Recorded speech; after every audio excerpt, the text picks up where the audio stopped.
What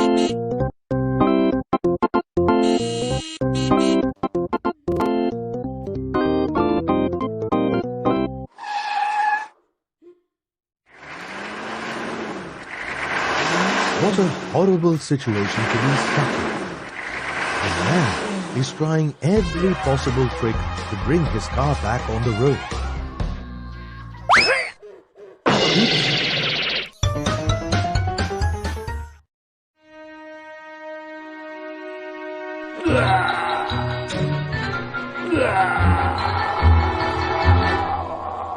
He has finally succeeded. And look what is happening here.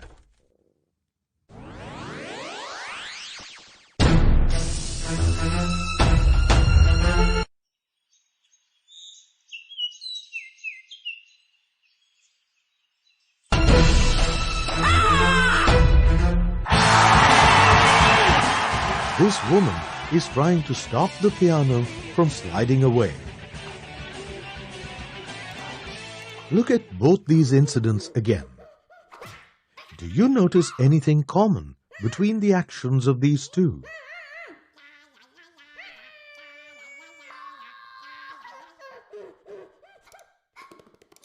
Both the man and the woman were using force to change the state of motion or rest of an object. The man pulled and pushed the car to set it back in motion, while the woman pushed against the piano to stop it from sliding. A pull or push action on an object is defined as force.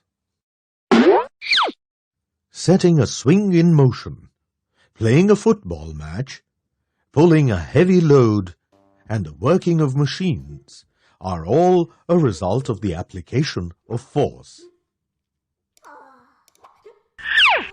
Force is an interaction between bodies,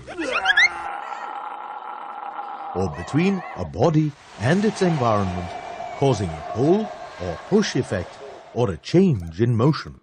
It brings about a change in the state of motion or rest of an object. Force is our constant companion. We use force for the most mundane activities like opening and closing doors, walking, climbing into a bus, or writing notes. Even getting out of bed requires some amount of force.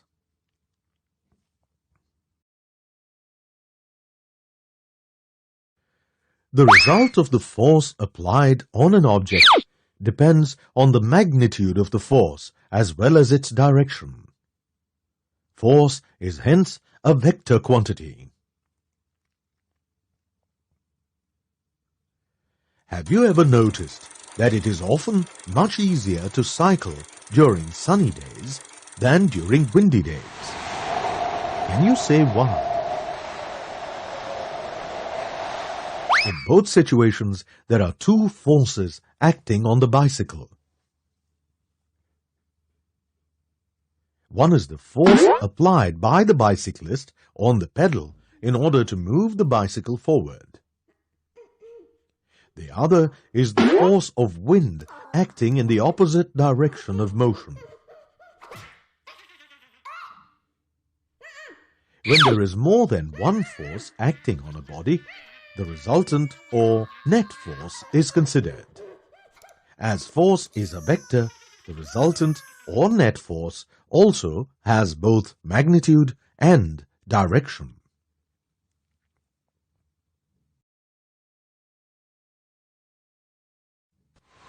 The bicyclist is pedaling hard to move forward and overcome the force of wind opposing its motion. But what will be the magnitude and direction of this resultant force? When two or more forces are acting on an object and in opposite directions, the resultant or net force will be the difference between these two forces.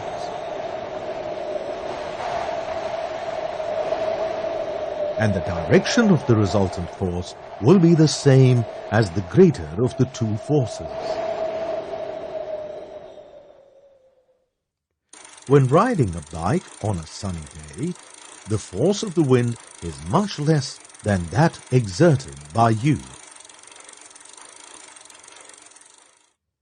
However, when riding a bike on a windy day, you will be able to move the bike forward only if you can overcome the force of the wind. The moment you overcome the force of the wind, the resultant force will be in the same direction as you are going.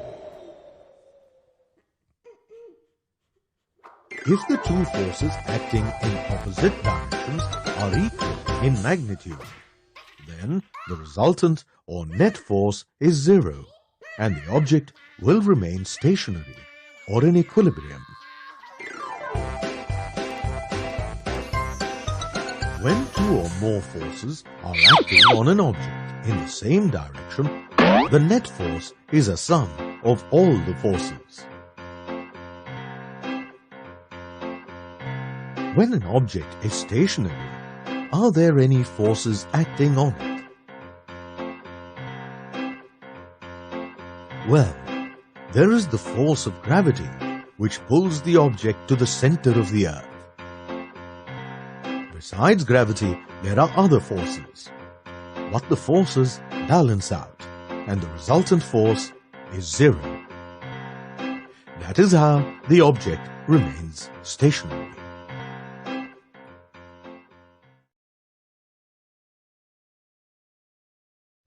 Force applied on an object can affect its state in several ways.